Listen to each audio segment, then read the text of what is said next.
इस रक्षाबंधन की क्या आवश्यकता है, क्यों इसको हम मना रहे हैं।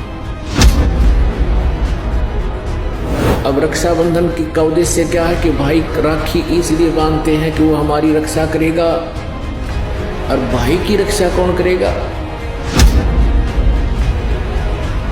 हम सब का रक्षक कबीर साहब है, कबीर परमेश्वर पूर्ण ब्रह्म परम अक्षर ब्रह्म। ये इस तरह के जो रीति रिवाजें हैं ये हमें पीड़ित करने के लिए है, हमारे को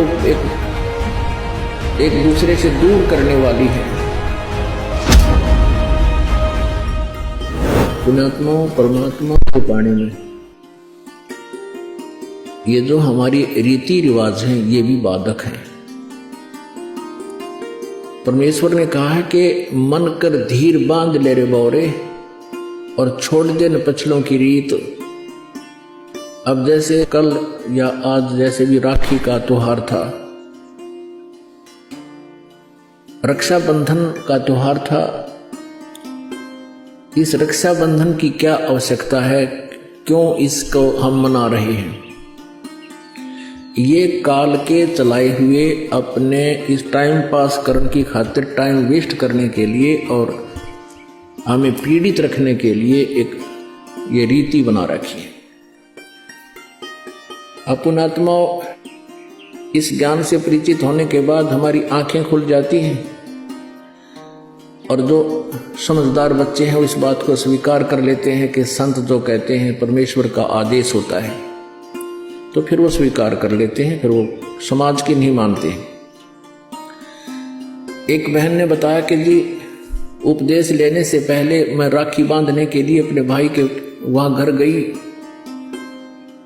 वही रक्षाबंधन का दिन भाई की इंतजार कर रही थी। दुर्घटना के अंदर भाई की मृत्यु होगी, उसका शव आया, टक्कर मार मार कर रो रही थी। अब रक्षाबंधन का उद्देश्य क्या है कि भाई राखी इसलिए बांधते हैं कि वो हमारी रक्षा करेगा, और भाई की रक्षा कौन करेगा।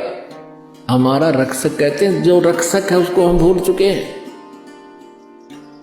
हम सब का रक्षक कबीर साहब है, कबीर परमेश्वर पूर्ण ब्रह्म परम अक्षर ब्रह्म। हम सब ने भाई और बहनों ने मिलकर परमेश्वर कबीर जी का रक्षाबंधन बांधना चाहिए, राखी, ताकि भाई और बहन दोनों का रक्षक हो जाए। कबीर साहब को रक्षाबंधन कैसे बंधेगा, हम उसकी शरण में आ जाएंगे, और जो जाकी शरणा बसे ताको ताकी लाज, जल सो ही मछली चढ़ जा बह जाते गजराज। हमने अपने परमात्मा को राखी बांधनी चाहिए।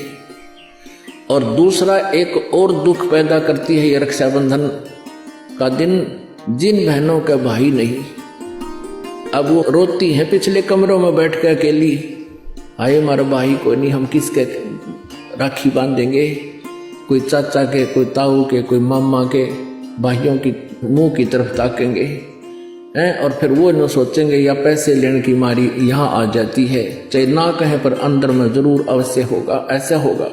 और हमने ऐसा ना करना है, हमने अपने ऊपर कर्जा नहीं चढ़ाना किसी का। तो इसलिए हमने रक्षाबंधन का त्योहार कैसे मनाना है, परमात्मा का नाम ले लेना है। और फिर ये 10वां दिन यहाँ त्योहार होता है, सत्संग होता है, इसमें आकर के हमने इस परमात्मा के ज्ञान को सुनना है। तो ये इस तरह के जो रीति रिवाजें हैं ये हमें पीड़ित करने के लिए है, हमारे को एक दूसरे से दूर करने वाली है। अब रिवाजें बन गई हैं कि बहन राखी बांधना आवेगी, उसको कुछ देना पड़ेगा, एक मजबूरी सी बन गई। तो ये भी हमारे नाते में दरार पैदा करती है। तो पुण्यात्माओं, जिन्होंने परमात्मा पाना है तो परमेश्वर के विधान को अपनाना ही पड़ेगा।